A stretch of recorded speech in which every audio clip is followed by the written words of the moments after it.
Aula sobre moluscos, aula 5. Todos muito bem-vindos, tudo bem com vocês? Tudo jóia? Nesta videoaula veremos tudo sobre, que podemos para prestar um exame do ensino médio, filo dos moluscos. Aula sobre esse filo incrível. Animais inteligentes, animais de corpo mole e incríveis, servem de alimento para milhões de pessoas. Tudo bem com vocês? Tudo jóia? Que maravilha! Tudo bem? Nós estamos aqui em São Paulo aqui fazendo uma aula para vocês. Vai Brasil! Vai Brasil! E moluscos. Olha, povo, esse é outro molusco, tá certo? Bom, nessa aula então a gente vai ver as características principais deste filo incrível, com lulas, polvos, caracóis, lesmas, uau, vários animais diferentes, tá certo? Então a gente vai entrar no mundo da zoologia, o mundo do estudo dos animais. E venha, embarque comigo nessa aventura. Grande abraço. Então, nessa aula, videoaula, veremos curiosidades como lulas enormes, gigantes, como essa que atacou uma plataforma da Petrobras, que tentou retirar uma câmera de vídeo de uma das naves-mães, ou as aves de natais, que são chamadas do pré-sal, né? E a gente vai ver um videozinho já sobre ela. E aqui, uma lula gigantesca, com mais de 10 metros, encontrada no Pacífico e exposta no museu, se não me falha a memória, americano ou norueguês, né? E aqui a gente vai ver algumas curiosidades, como a sequência de Fibonacci, né? Então a gente vai ver como que os números, os quadrados podem ser analisados, então uma analogia aqui com a geometria, então muito legal. Os animais também têm a ver com a engenharia, para quem não sabe. Bom, a escrita talvez tenha começado com o filo dos moluscos, que é Rodrigo Berhardt, aula de zoologia, né? Reino animal, filo dos moluscos, domínio Eucária, os eucariontes. Teravestibulares, www.teravestibulares.com.br. Bom, como eu havia falado, a escrita chinesa, por exemplo, teve início com vários tipos de uso de materiais, né? Entre eles o nanquim.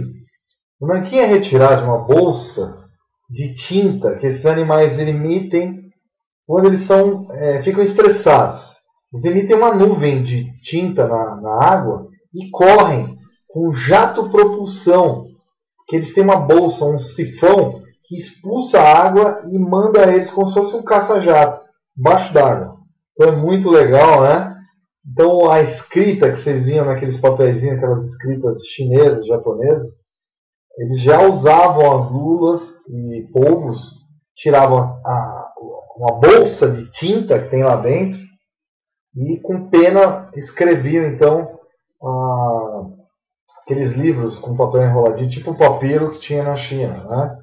Isso em várias civilizações diferentes, tá? Mas na China em especial usava-se o nanquim, o famoso nanquim, que era retirado de moluscos. Hoje é químico, né? Uma tinta química. Bom, filo dos moluscos, muito interessante. Também se retirava a tinta em Roma, por exemplo. Desvenda então o segredo dos imperadores de Roma, como Cleópatra, que mandou pintar as velas do seu barco de cor púrpura. Então a cor púrpura, essa cor púrpura também é retirada então do gênero um caramujo chamado murex, tá? E essa púrpura da antiguidade, tá? Ela tinha um papel muito importante porque precisava-se de mil caramujos para se retirar então a tinta necessária para pintar madeira, para pintar tecido, que era muito utilizado na antiguidade. E era um dos produtos mais caros que existiam. Hoje ainda é muito caro, em torno de mais de $1.000, quase, seria necessário para 100 mil dólares, 100 dólares, acho que 100 gramas, então é muito caro, né? O quilo custaria uma fortuna, né? Bom, aqui a gente está vendo as classes. A gente tem a classe cefalópoda, são os polvos e lulas, tá? Os polvos têm 8 tentáculos. 8 tentáculos. Isso é importante. Aqui você está vendo um animal de 2 conchas, bivalve. Tem uma concha que se abre em 2, né?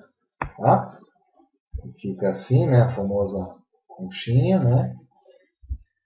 O símbolo da shell, né? Que é a concha. Bom, bivalves, então, mostrando alguns venenosos, como Conus, gênero Conus, né? Altamente venenoso, muito utilizado para a produção de futuros remédios para dor, né? Bom, que causa dor.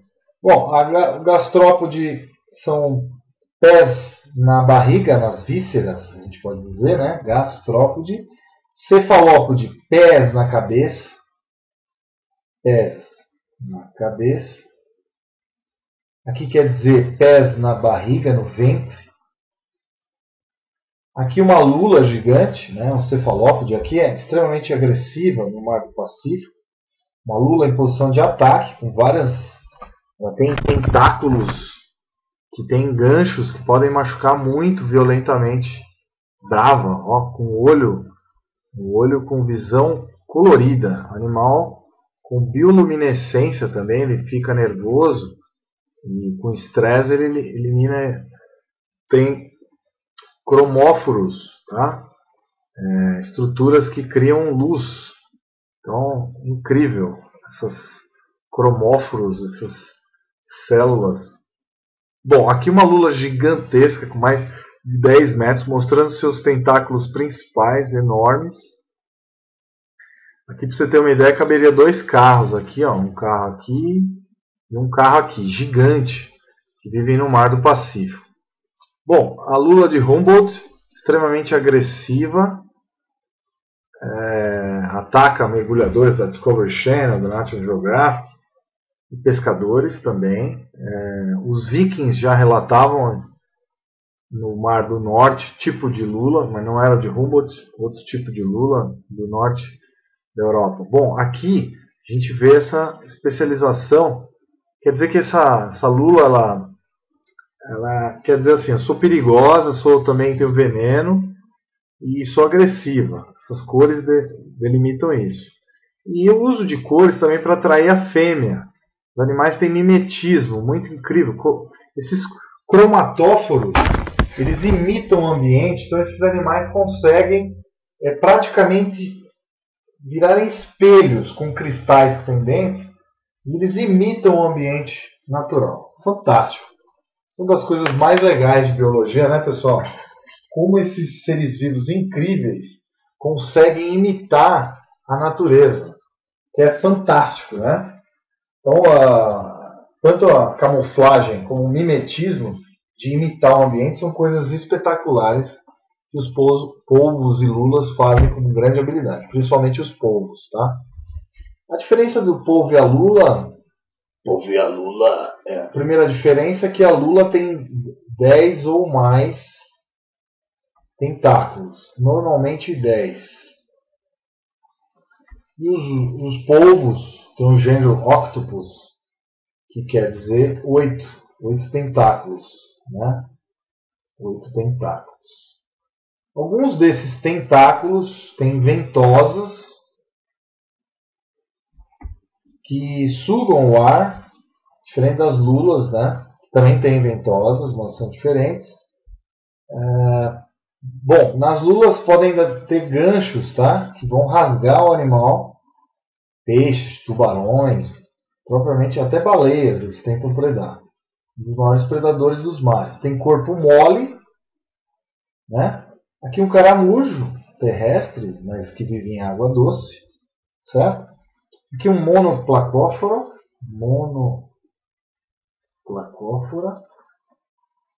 que é um gênero importante também um grupo, classe, né, de moluscos. Bom, são celomados, tem celoma, corpo mole, aqui já atacando as características, né? Corpo mole, triblásticos, 3 camadas de tecido, tripoblástico. Nos gastrópodes, o modelo cabeça, massa visceral e pés musculosos, ou pé musculoso. Aqui um nude branco, que é um tipo de gastrópode especial, que emite luz também, tem cromatóforos muito bonitos, muitos deles venenosos, onde há cores exuberantes, há veneno, né? Bom, são protostômios, o desenvolvimento se dá pela boca, primeiro vem a boca, e alguns possuem concha. Nos cefalópodes, a concha é quase imperceptível. Pedacinho de concha lá dentro da boca, só. Aqui a gente pode ver no polvo um sifão, né? Também é um meio de expulsar água e correr. Sair nadando bem rápido. Bom, existem as lesmas. Que eu acho que vou mostrar aqui. Acho não, vou mostrar para vocês. Aqui um gastrópode básico. Onde temos lesmas. Temos aquela lesminha que eu mostrei, esse tipo de lesma aqui. Aqui é um tipo de lesma marinha. Bom, aqui a gente vai ver, com detalhes, como é o corpo desse animal. Tem olhos lá em cima, né? A boca tem uma rádula, que é uma boca raspadora, tá? Chamada rádula. Cai muito no vestibular. No Enem, raríssimo, nunca caiu. A rádula é uma boca raspadora. Uma boca que raspa o solo. Então essa boca ela tem umas reentrâncias. Aqui é o pé visceral. Pé. Tem glândula viscosa, animal viscoso, né? Pênis e vagina, hermafrodita. E aí uma série de situações. Poro respiratório. Duto decretal. Então aqui já é uma coisa mais específica que a gente precisa mostrar. Na anatomia de polvo, interno de um polvo, você tem o cérebro altamente desenvolvido, tá? Os olhos, tá? Tudo dentro da cabeça, tudo misturado, um funil, que na verdade vai formar o sifão, e o ânus ao lado, septo muscular, a cabeça toda muscular, as ventosas aqui sendo mostradas, né? Tem um bico, massa bucal, tem diversas partes, tem glândula de tinta também. E aqui a gente vê uma bivalve, uma concha bivalvia. Tem 2 conchas, né? Por isso o nome. Aqui ela faz a pérola, a famosa pérola. Ela engloba corpos estranhos, como pedrinhas, e ela secreta uma substância nacarada, tá? Que vai criar essa pérola em volta de uma pedrinha, formando um círculo entre a concha e o manto. O manto é essa carninha aqui que a gente está vendo, tá certo? Então, entre a concha e o manto, a pele do animal, ele engloba uma pedrinha e depois cria então uma substância madrepérola,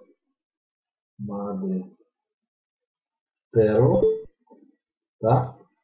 Uma substância nacarada, base de proteína e outras substâncias inorgânicas que vão sendo acopladas. Bom, tem uma grande importância comercial, né? Lulas e polvos e também os bivalves servem de alimento. As ostras estão apreciadas. Tem grande quantidade de zinco. Essas substâncias, o zinco, então, é como se fosse um Viagra dos mares, né? Então a ostra ela é conhecida no Pacífico como o afrodisíaco, porque tem grande quantidade de zinco. E o zinco favorece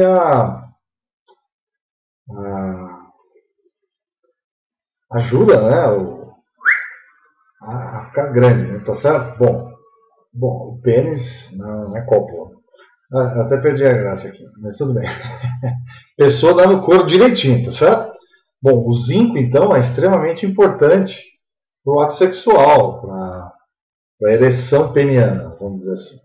Bom, é importante, então, a gente ver a importância econômica desses animais. Uma curiosidade que a gente vai ver, a lula gigante. Lula gigante.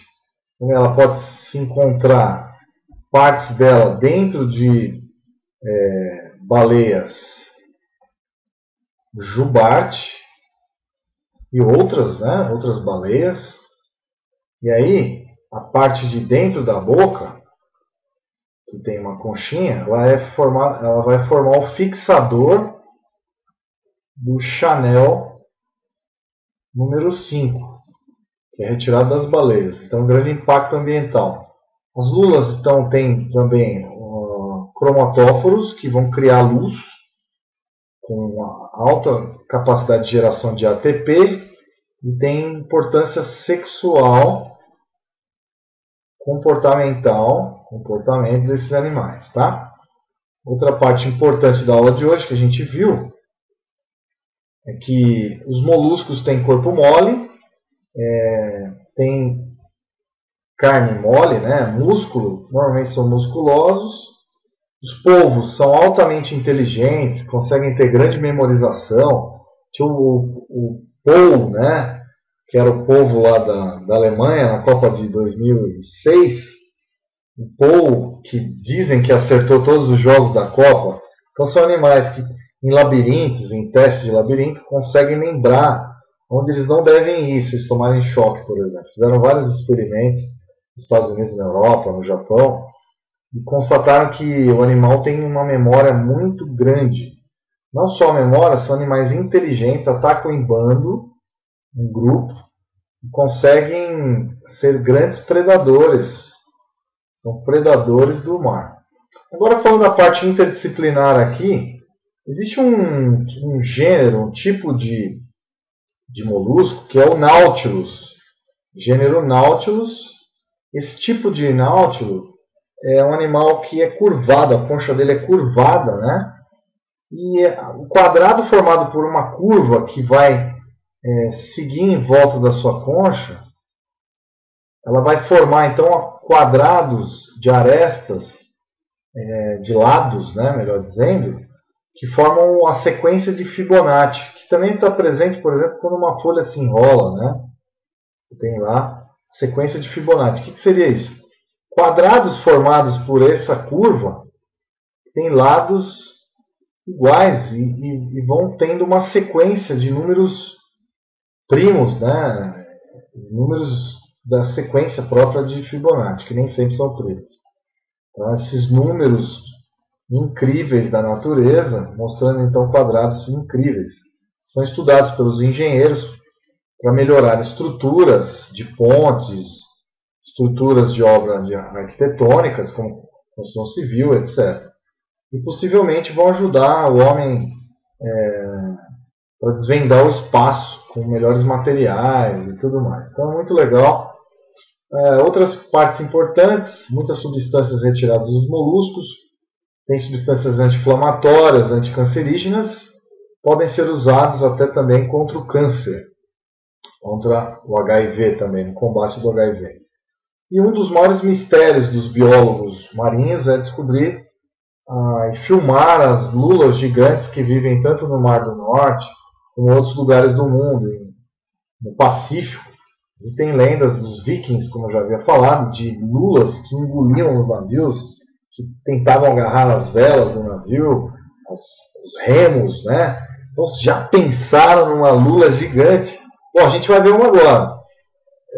Eu vou mostrar uma filmagem da Petrobras, que mostra uma lula a 2.000 metros de profundidade, tá?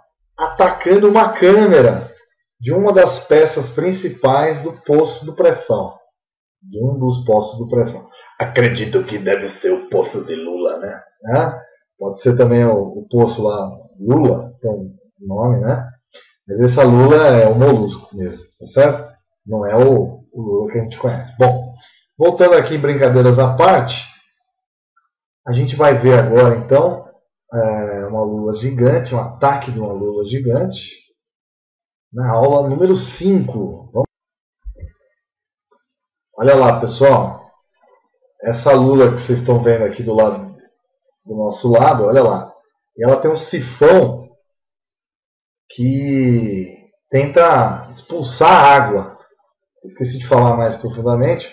Mas ela usa esse sifão aqui que vocês podem ver para expulsar a água do mar e sair nadando com jato propulsão. Essa lula ela deve ter em torno de uns 3 metros de tamanho, bem grande, e ela se enganchou, ela está encrespada aqui com uma das partes do pré-sal ali de um poço de petróleo. Veja lá o olho dela, dá para ver, e o sifão, olha, enorme, gigantesco, animal enorme, os tentáculos dela, né? E a membrana que ajuda ela na natação. E o robô da Petrobras tentando empurrar sem machucar, né? Na boa, dando uma empurradinha nela para ela sair de perto, para ela não danificar a estrutura do mecanismo aqui do pré-sal, que devem valer milhões de reais, de dólares, né? De aço, olha lá a câmera, ela está encrespada com as luzes. Tá vendo? Está enfurecida com o equipamento. Olha lá que interessante. Então a gente mostra aqui uma lula ao vivo no fundo do mar, aproximadamente 2.000 metros, mais ou menos, lá numa região abissal, né? O ser humano não consegue mergulhar nessa grande profundidade. E aí mostra mais um pouco a câmera, mostrando essa membrana fica vibrando para ela tentar nadar. Ela está tentando nadar e sair daí, puxar. Depois ela tá meio presa aí. Assim enganchou, né? Sifão não para de mexer, olha lá. Dá-lhe lula lá, tentando mexer. Povo brasileiro, a lula não sai daí. Olha lá, que coisa maravilhosa. Olha lá, saiu. Conseguiu sair. Fantástico, né? Então a gente viu uma demonstração de uma lula gigante atacando, então. Uma outra parte importante que eu queria mostrar, essa parte aqui do sifão, a lula ela tem esse aspecto assim, né? Com os tentáculos maiores. E ela tem então essa composição assim. E ela tem aqui o sifão dela, que manda água para cá e ela vai nesse movimento, então de jato propulsão. Então normalmente lulas e polvos têm jato propulsão. Usam um sifão, que é um cano de água, expulsam a água, né? Retiram H2O e fazem a jato propulsão. Se cair no vestibular, tem que saber isso. Locomoção, então, por jato propulsão. Interessante, né? Eu acho que vocês devem ter gostado dessa videoaula. Uma videoaula diferente, que a gente fala de aspectos gerais, importância médica. Então aqui, por exemplo, esse caramujo aqui, o Bionfalaria, ele é um dos hospedeiros da esquistossomose. A partir dele vão sair as cercárias que vão infectar seres humanos. Então, alguns caramujos transmitem doenças graves. Uma dessas doenças é a esquistossomose, que ataca 200 milhões de pessoas no mundo inteiro. Só no Brasil já tiveram mais de 2 milhões de casos. E como que você previne essa doença? Usando saneamento básico, né? Saneamento básico que normalmente os políticos não gostam de fazer, né? São as obras subterrâneas. Então vocês devem votar em pessoas que fazem obras subterrâneas, saneamento básico, tratamento de água, para evitar essas doenças que acometem o ser humano há milhares de anos e que não deveriam mais acometer, né? Na África ainda, muitos casos também, o saneamento básico não é muito precário. Mas o Brasil, um país que arrecada mais de 1,5 trilhão de reais de impostos, ainda tem milhares de casos anualmente dessas doenças. Principalmente doenças invisíveis, que são as doenças causadas por micro-organismos No caso, a esquistossomose, ela leva à morte por um tipo de anemia grave, severa, né? Também vai acometer vários órgãos das vísceras, intestino e outros órgãos. Então, espero que vocês tenham gostado. Os moluscos têm uma importância muito grande, ecológica, uma importância econômica muito grande. A indústria farmacêutica estuda os moluscos para conhecer vários outros tipos de remédios naturais, vamos dizer assim, para a fabricação de novos fármacos contra o câncer, contra doenças como para serem utilizados como vermífugos. E existe também a indústria dos molucidas. Por exemplo, em Itaipu, com a chegada dos grandes navios que vieram para o Brasil, trazendo todo o comércio da China com o Brasil, esses navios chineses trouxeram caramujos gigantes que estão entrando nas turbinas de Itaipu, pelo Rio Paraná, pelo Mar del Plata, entraram até Foz do Iguaçu ali. Nessa região, então, o Ministério de Minas e Energia calcula que mais ou menos o gasto só com Itaipu vai em torno de 50 milhões de dólares todos os anos para a limpeza das turbinas que geram energia elétrica por causa desses caramujos.